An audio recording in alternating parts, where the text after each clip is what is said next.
All right, this looks pretty good. Well, hello, Shiny Crafty People. It's Tim Totten here, and welcome back to the channel. Today, I want to show you a fun craft. This is made out of a single 20 by 20 inch cut, and it's one piece of fabric. I put some batting in it. I put a lining fabric in it, and of course, with a little bit of extra for a handle, I made this great zippered bag. It's sort of like a bigger Dopp kit kind of thing. It's got a little bit of weight to it because it's got batting in it as well, but look how easy it is. At the ends, it literally just comes together. There's no special measuring or anything needed because as you open it up, it creates that shape at the ends. Now, one of the fun things too about this is that if you were to unzip it and turn it back inside out, I'm gonna show that to you. This is sort of giving away part of the way that it's made. You can store this super flat. So I'm gonna go ahead and sort of put the zipper sort of back. Look how flat this stores. So if you wanted to store this super flat, you could literally store it in your luggage super small, and then maybe like if you used maybe a more of a waterproof lining, you could actually use this for your dirty clothes or for like a bathing suit at when you take it off after being at the pool or the beach or something. You could then easily open this up, turn it inside out, and it almost looks like an old vacuum cleaner bag. I may be dating myself in age here, but certainly some of you know what this looks like. All right, so why don't you join me down at the cutting table and I'll show you what we do to get started on this, what right now is a wrong side out bag. All right, for this project, we're gonna need a number of things. We're gonna need basically stuff to cut with, right? And some things to mark with. So I have I have some chalk over here. I'm gonna use some Taylor's chalk. I haven't used that in a while. And then we're gonna need 2 pieces of fabric that are 20 by 20. So I have these 2 pieces, 20 inches by 20 inch. I've actually backed this one with some batting here. And then I'm gonna need a little bit of the interior fabric. The interior fabric is green. I'm gonna use that for binding. And then this piece, which is 2 inches, this middle part is 2 inches wide. I cut this about 3 inches wide here. And this is gonna be for our straps. So we'll have that. And we need a zipper and a couple of zipper pulls. And because I wanna get all the different colors pulled together, I'm gonna use 2 different color zipper pulls. All right, let's get going.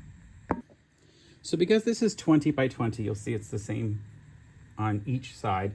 I just need to pick a side to put the zipper on, and I will put a zipper on one end, and then I'm gonna actually put it with the teeth facing to the pretty fabric, and then I'll make a sandwich here. I'll sandwich the backing fabric on top of that. And actually, I'll go ahead and split these in half because I'll put the zipper back on later. And then I'm gonna make a sandwich. It wants to flip over. Let me get some clips or pins.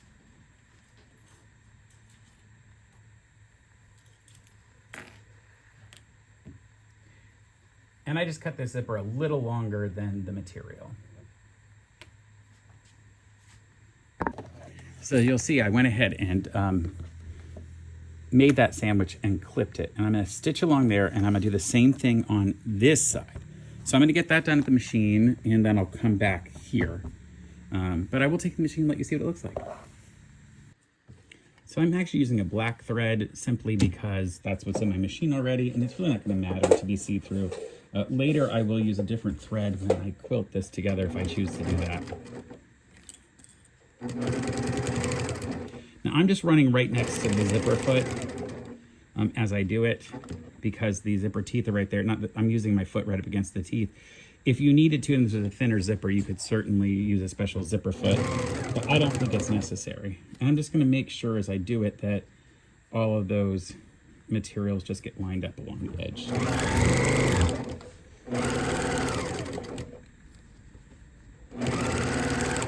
Remember, I've cut the zipper a little longer than I need, so that way I don't have to worry about getting everything to line up exactly.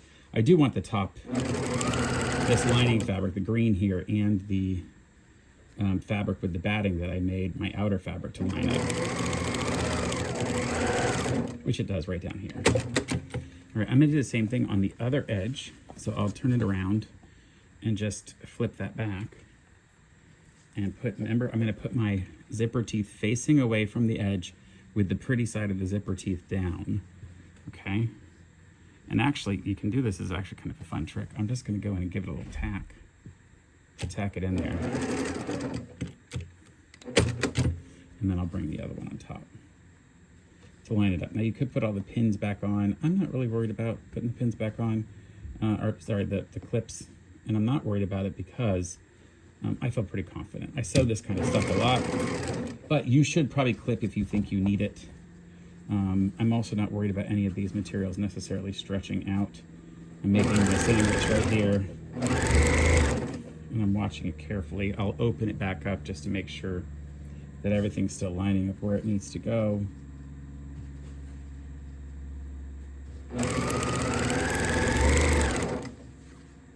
And again, I'm using the edge of the presser foot right along those teeth, so I know it's going to be even all the way down.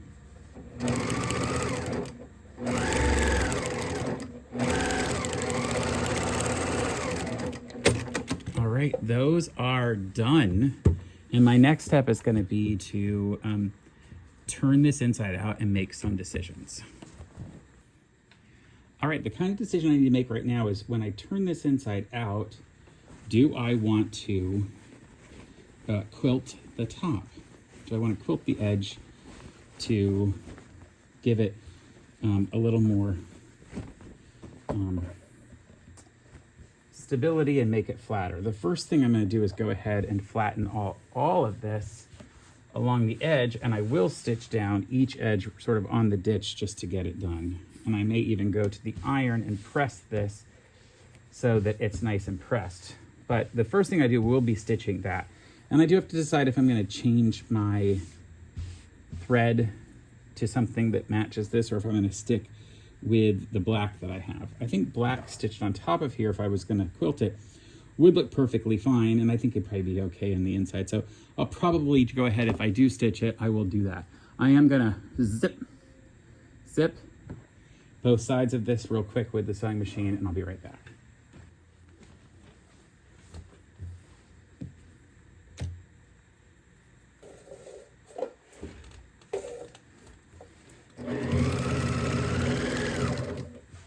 I'm kind of just stitching right along the edge, and I'm using only about 1/8 of an inch seam, not even 1/4 of an inch line there as I do it. I'm going to show it to you real close here in a second.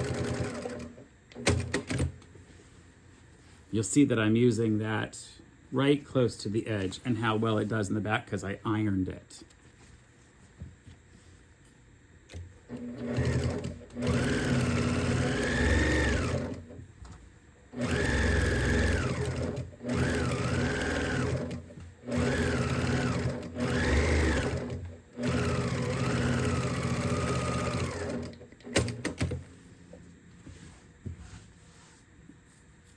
Now I am going to go ahead and do some really basic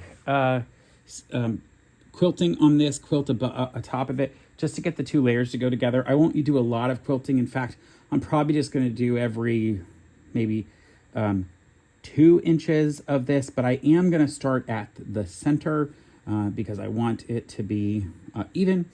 I think I'll start at the center. I haven't decided. So the best thing to do is just take my piece there and go along the edge. Well, this is 20 inches wide, so it's just going to go 10 lines. And I just draw them on. I'll go to 4 inches with my ruler, 6 inches with my ruler. Actually, I'll just put this line on the 2-inch line that I just drew.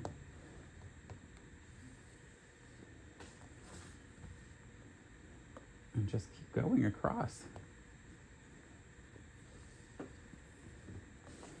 So I drew those lines on, and I also added some pins for myself to be able to just keep the material together.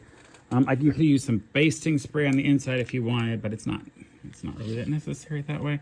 I'm just going to use a nice long stitch, probably a 3 or 4 here, and go in. I'll start right at the line that I did before. I'm going to back up a little bit just at the beginning. And I'm just going to follow that line that I stitched, that I drew on with my chalk. Now, if you have a walking foot, that would be great. You could use that here. It would work a little better. I don't know if you can actually see puff of the chalk coming off as I do this. And a little bit of a backup. Okay, and then I just come to the next line and do the same thing. You could certainly do a lot closer stitching if you wanted, like every 1 inch instead of every 2 inches if you choose to. I just don't really care about it big. I just want this to stay together. And it's not gonna look bad on the back on this part, so I'm pleased with it.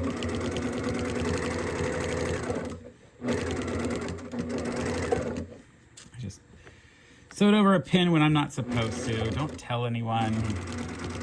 Now, I'm getting a little bit of a roll from the top fabric. As I do this, it's rolling a little bit toward this. I'm just gonna let it go into the seam down here if that happens. I don't really want it to, but I'm not gonna worry about it if it happens. And I've only got a few more of these left, right? 9, I guess, altogether, and I've already done, now I'm doing my 3rd one, so.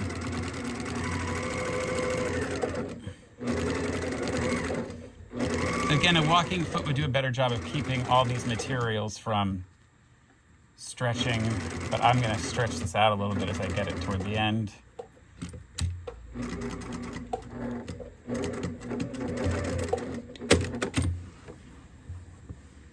And back to the beginning.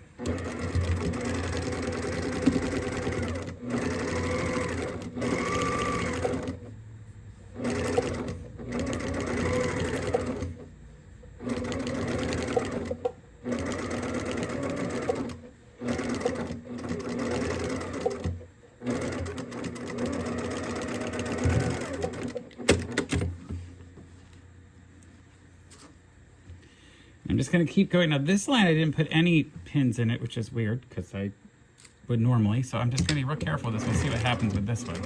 And I will have to do a little trimming when we get toward the end. I'll have to go back and trim.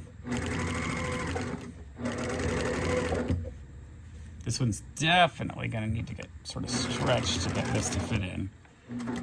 I should have pinned it. It's okay.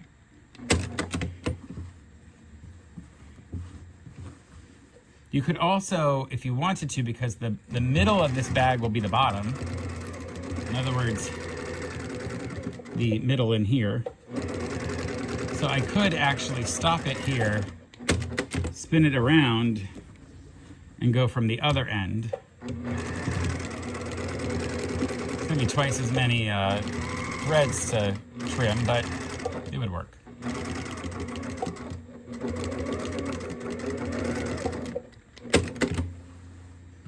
And the benefit is here is I've now turned around and I have less material going under the, into the throat area. Now I didn't use very thick batting, and so that's going to make a difference to how much this poofs as it's used, but I think it'll look good still.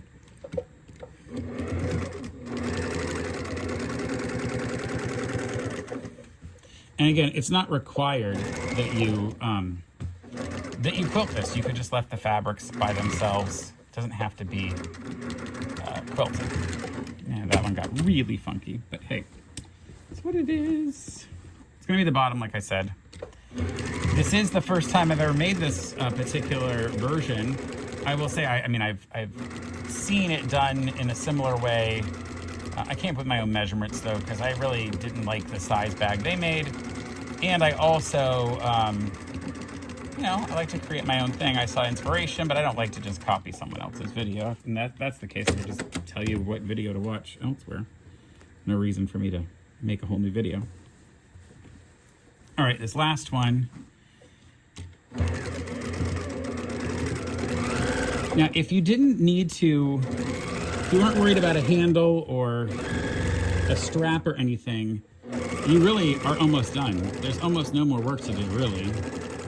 But I like the idea of having a handle and a little pull tab, so I'm going to show you those pieces to make next, and we'll do that right here at the machine.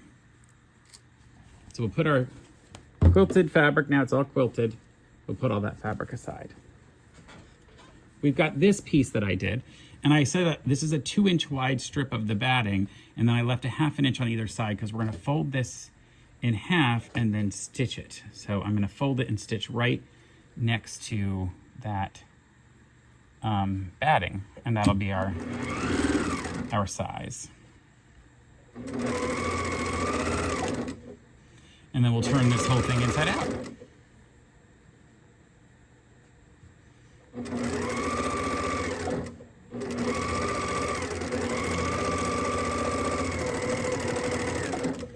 Now the way that I'm going to turn it inside out is by using a special turning tool, so I will stitch the end here so that I can turn it inside out. I'll show you what that looks like. All right, there's the finished, almost finished piece. And I'm going to use one of these turners. I just got to figure which one of these will fit inside. So it looks like this purple one will just fit. And I will pull the fabric down onto it. And then what I'm going to do is, once I get as much of that fabric onto there as possible, it's right near the end here, I will push the other end of that fabric inside. And then as I push that inside, you'll notice that it starts to come out the other end. It's like a magic trick. And then what I can do is remove the piece here and just continue to pull it out. And that makes our nice folded piece. Now I'm going to trim the end off here, so I'm not worried about poking this out. I could go through and poke it out. I will go to the machine with this, and I am going to stitch down either side just to make this flat. So I'll get my seam that's right there. See that seam that's done? And I'll poke it out, and then I will go to the machine and stitch down one side and stitch down the other so I get a nice flat piece.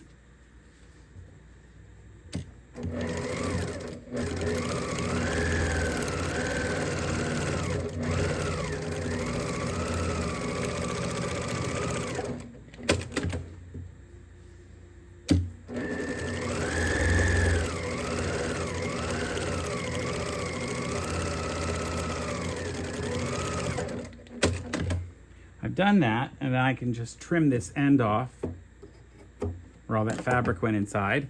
Trim the other end. Oh, this looks pretty good. And now I'll use this to make both a strap and a pull tab. Now the strap needs to be about as big around as you think your arm might need to be, so I'm gonna just use it on my arm as an example. You could do whatever you want. I'll tell you how big this is in just a moment. It looks like this is about 12 inches, a 12-inch strap there, and then I'll use another smaller piece here, and this looks like it's about 4 inches. So I cut 16 inches to start, 16 or 17 inches, and now I have these two tabs. All right, back to the table, and we'll actually lay out this item. All right, so the step is we're going to go ahead and put our zipper pulls on, and those are, there's our training things of how to do that. It's not that difficult to do. I'm not going to show you on this particular project just because I've shown on a lot of other projects. You just want to get those lined up. And there are tools and jigs and things you can use to do it, to put them together.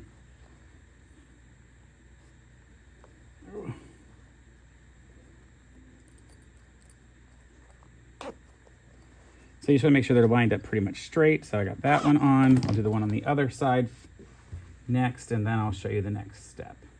You can trim them in a specific way to make it work. It's just as fast this way.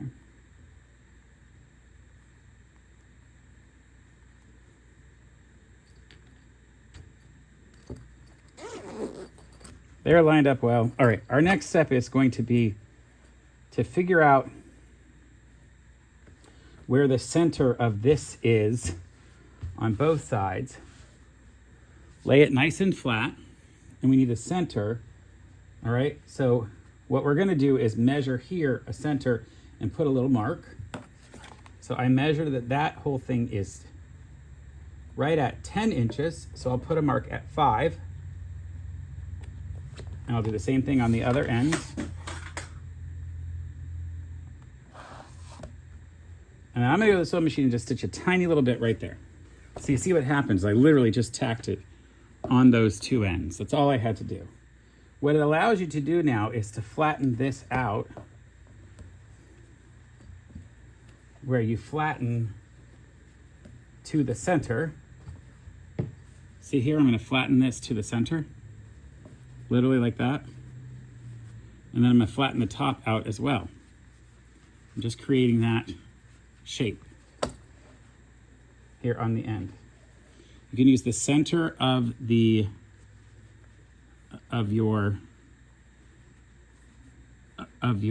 zipper to figure out where that is.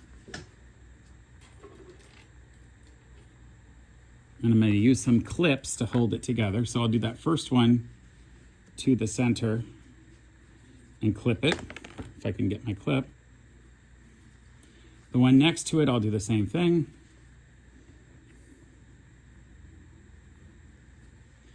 And then I'll flatten the top out. And I'll move the clips to go to all of those layers. It's 4 layers in there now, which is a lot of fabric if you consider I have batting and everything else. Now, see what's going to happen if I do the same thing to the other end? It's going to create this flattened piece. So I'll do the same thing at the other end. I'll use my zipper right here to go to the center, right there. And lay the whole thing out.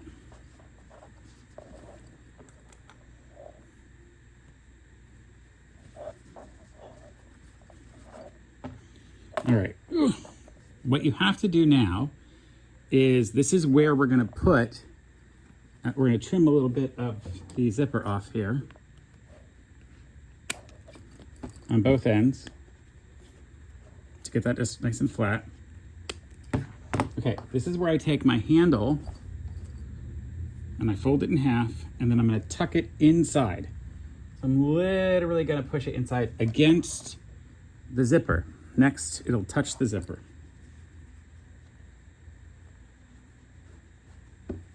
So see what I'm doing? Placing it in there. Ta-da! All right, now I'm gonna stitch across that entire piece there. And it's a lot to go through, so understand, it's a lot. The next part too, I'm gonna take the other little flip and do the same thing. The raw edges will stay out, and I'm gonna put them in next to the zipper. And again, I'm going to line up all these pieces together. And if you can, just put a clip across those. Now I'll stitch across the top and the bottom. All right, here we are. I'm going to come to my sewing machine and I'm going to do that stitch across there. I'm going to use quite a wide stitch, almost a ½ inch here.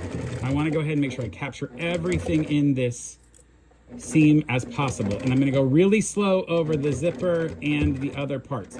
In fact, you might need a heavier duty machine if your machine's not strong enough. Don't be worried if that's the case. Okay, I'm gonna now flip around and do the other side. Now, I'm also gonna do a piece of binding on this. Remember that green fabric that we cut? And to get to that, I'm gonna need to, getting that all to fit underneath there. Gotta be real careful as you go through these zippers.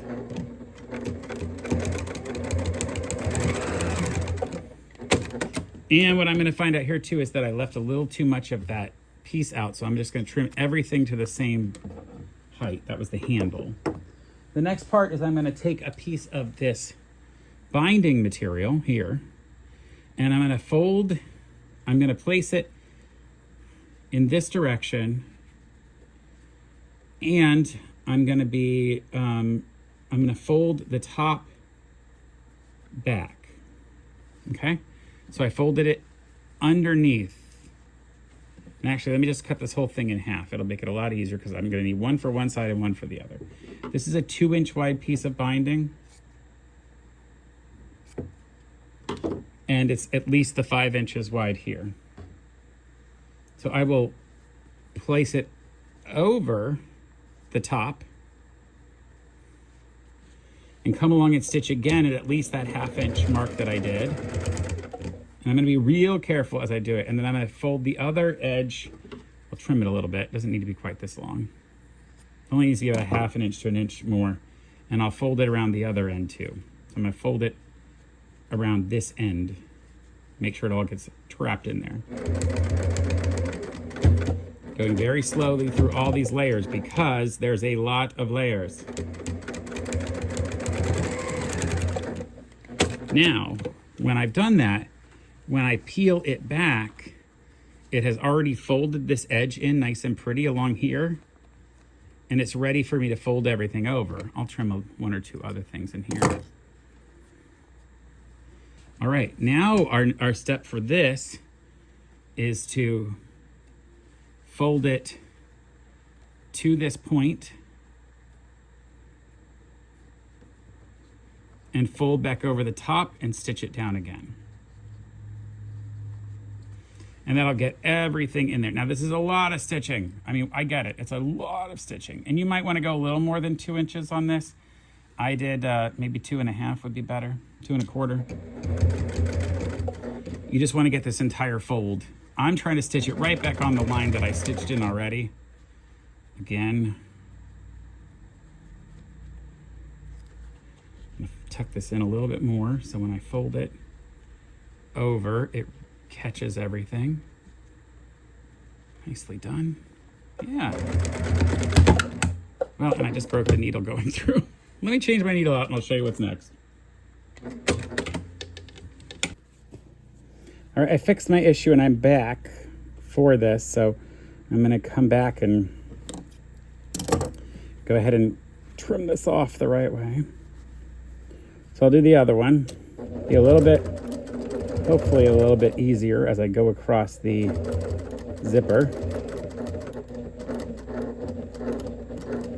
Now I'm using nylon zippers, so you can sew across them, but if you want to be extra careful, just, you know, go by hand, like advance the turner by hand as you do it, the wheel. And again, I'll show you again what I did there. I peeled that back. And then I'm going to fold over a little bit. And in fact, I'll probably just give it a quick pop there. And I'm going to fold a little more back here too. Give it a little quick. And then your next step is to fold over like this. And then up and over to where you want it to fit. And I want it to go right back in that line that we stitched already.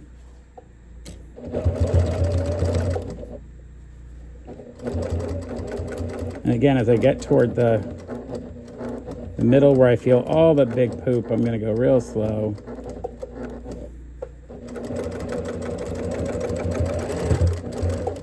And then, believe it or not, that is done. Those two pieces are stitched. And I'll just go through and give a couple of thread trims and we'll turn it inside out. Let's go to the table. Now this would have been a lot easier had I just not tried to quilt it and everything else, but I think it's going to end up nicer. I'm just going to open the both of the zippers and I'm going to turn this thing inside out right here. And because of the way we did those corners by folding it, it's going to create this boxed effect. See here? This boxed effect. Same thing there because it's pulling it all in toward the center. So it'll create these triangles at the ends. Now this made a 5 foot tall by 5 foot wide by 10 inch long box. And you could have made it shorter. You could have gone 20 inches on this length and then gone shorter here if you'd wanted to. But it creates that box effect. I'm just going to poke it out here so it looks good. And then you have a handle you can hold here and grab and zip the zipper, or a handle here that you can grab and pull the zipper. And then now I also have a handle I can carry it with. Let me show you this full out. And there's that bag that we just put together. Here it is, look like where you can hold it and handle it. Hold it up. It would be great for a pair of shoes, actually. You can make it a little shorter. And the way you want to figure it out is, I did a 5 inch by 5 inch end, right? So basically, however wide you want this to be, right now it's 10 inches wide here, you would basically take that amount, 10 inches minus that amount off the 20. So you have to have 20 inches to go around this But you don't have to have 20 inches to go this way. So you could say, okay, well now it's 10 inches long, but I don't want it to be, actually it's not even 10 inches long. It's actually 12 inches long because it only goes half. So I could have made this actually 20 by, let's say 15, and it would have been about a 10-inch bag. It would have been a little bit shorter, but I still think it looks pretty great. Look at how good that is. And the different zipper pulls are kind of cute because it goes with all the different color. And now I have a nice hanging bag that I can put different stuff on. You could put a clip on this and hang it if you wanted, or you just hold it this way. All right, folks, I hope you have fun seeing how this bag got made, how easy it was, just a couple measurements. You, of course, can make it a little differently than I did.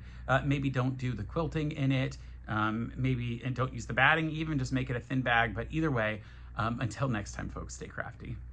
Bye for now. I gotta see from my shoes whether this will, oh, it's about the right size for shoes. Maybe I have a new bag to carry my dress shoes in when I go on my Frank Lloyd Wright trips.